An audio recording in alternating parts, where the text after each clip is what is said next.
Here, moved by curiosity, I turned aside to find, among a tangle of red fronds, the warped and broken dog cart with the whitened bones of the horse scattered and gnawed.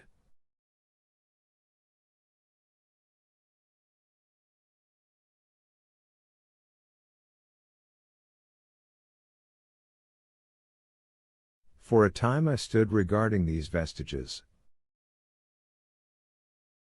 Then I returned through the pine wood, neck high with red wheat here and there, to find the landlord of the spotted dog had already found burial, and so came home past the College Arms.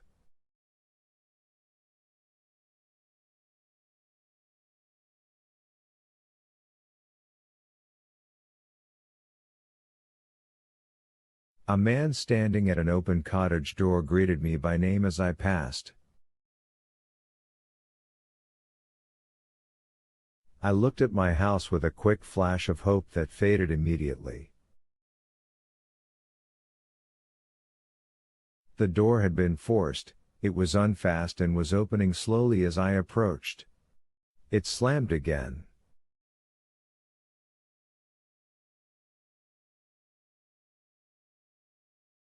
The curtains of my study fluttered out of the open window from which I and the artilleryman had watched the dawn.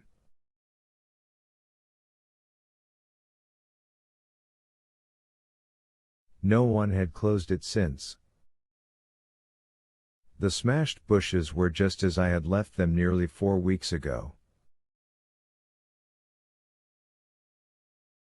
I stumbled into the hall, and the house felt empty. The stair carpet was ruffled and discolored where I had crouched, soaked to the skin from the thunderstorm the night of the catastrophe.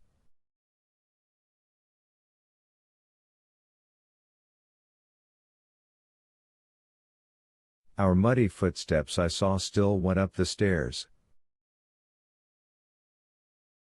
I followed them to my study, and found lying on my writing table still, with the selenite paper weight upon it, the sheet of work I had left on the afternoon of the opening of the cylinder.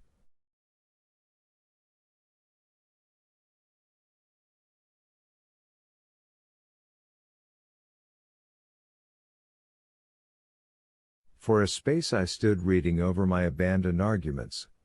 It was a paper on the probable development of moral ideas with the development of the civilizing process, and the last sentence was the opening of a prophecy.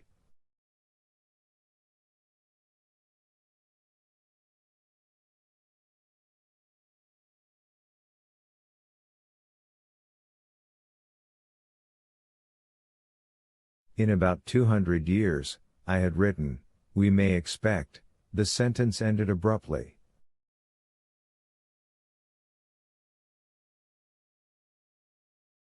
I remembered my inability to fix my mind that morning, scarcely a month gone by, and how I had broken off to get my daily chronicle from the newsboy.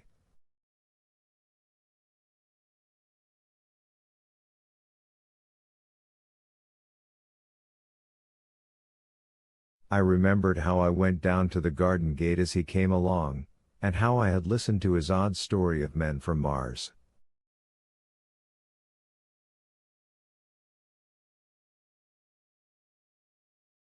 I came down and went into the dining room.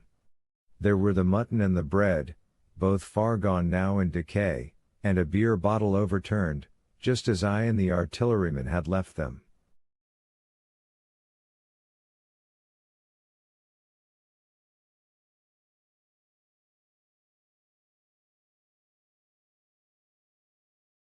My home was desolate. I perceived the folly of the faint hope I had cherished so long. And then a strange thing occurred. "It is no use," said a voice. "The house is deserted. No one has been here these 10 days. Do not stay here to torment yourself. No one escaped but you." I was startled. Had I spoken my thought aloud? I turned, and the French window was open behind me. I made a step to it, and stood looking out.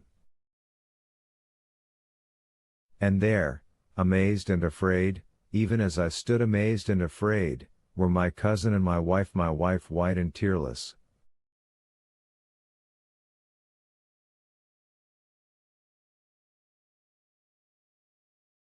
She gave a faint cry. "I came," she said. "I knew." She put her hand to her throat, swayed. I made a step forward, and caught her in my arms. Chapter 10 The Epilogue.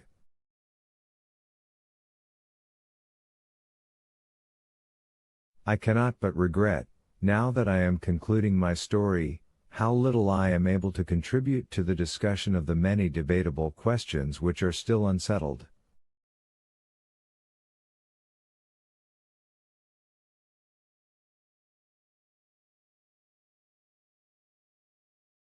In one respect I shall certainly provoke criticism.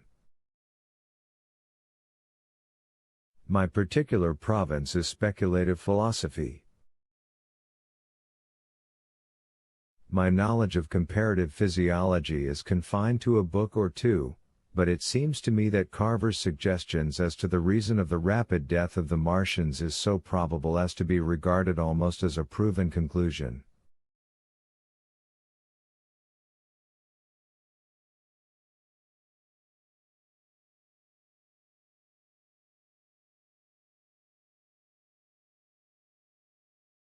I have assumed that in the body of my narrative, at any rate, in all the bodies of the Martians that were examined after the war, no bacteria except those already known as terrestrial species were found.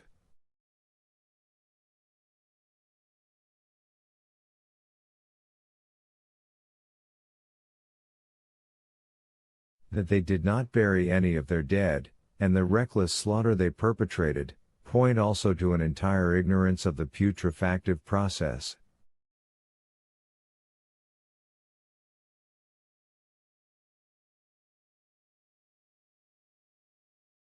But probable as this seems, it is by no means a proven conclusion.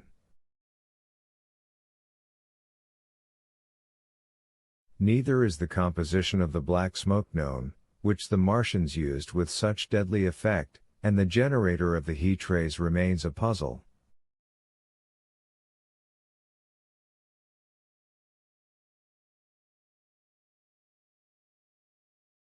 The terrible disasters at the Ealing and South Kensington laboratories have disinclined analysts for further investigations upon the latter.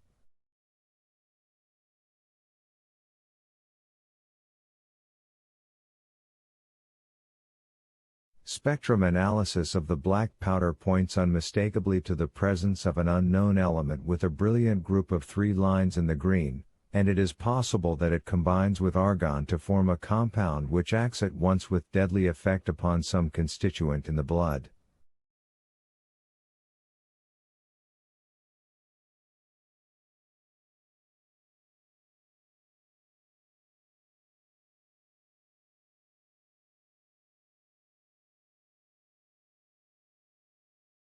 But such unproven speculations will scarcely be of interest to the general reader, to whom this story is addressed.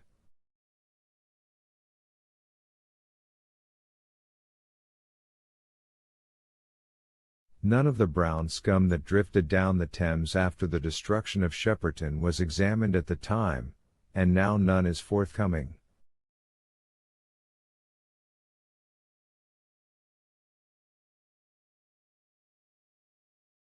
The results of an anatomical examination of the Martians, so far as the prowling dogs had left such an examination possible, I have already given.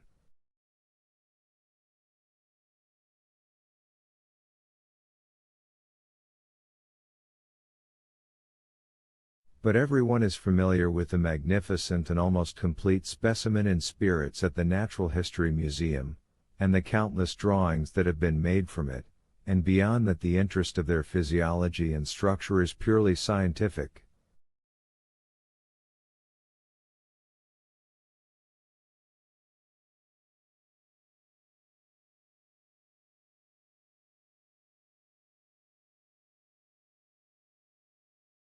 A question of graver and universal interest is the possibility of another attack from the Martians.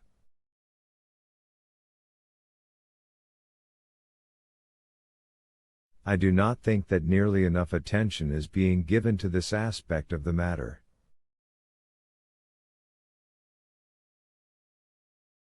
At present the planet Mars is in conjunction, but with every return to opposition I, for one, anticipate a renewal of their adventure.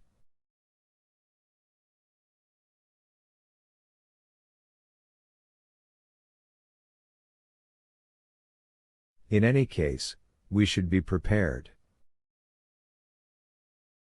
It seems to me that it should be possible to define the position of the gun from which the shots are discharged, to keep a sustained watch upon this part of the planet, and to anticipate the arrival of the next attack.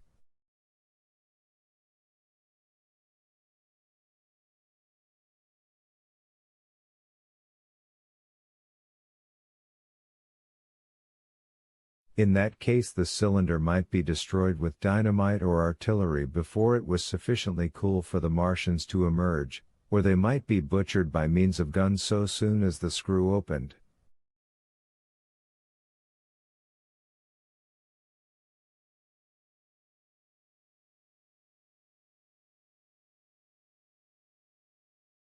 It seems to me that they have lost a vast advantage in the failure of their first surprise.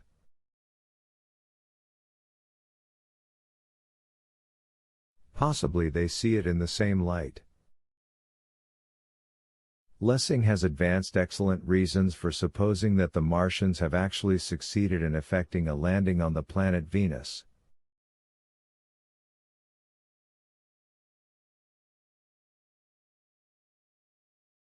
"7 months ago now, Venus and Mars were in alignment with the Sun, that is to say, Mars was in opposition from the point of view of an observer on Venus.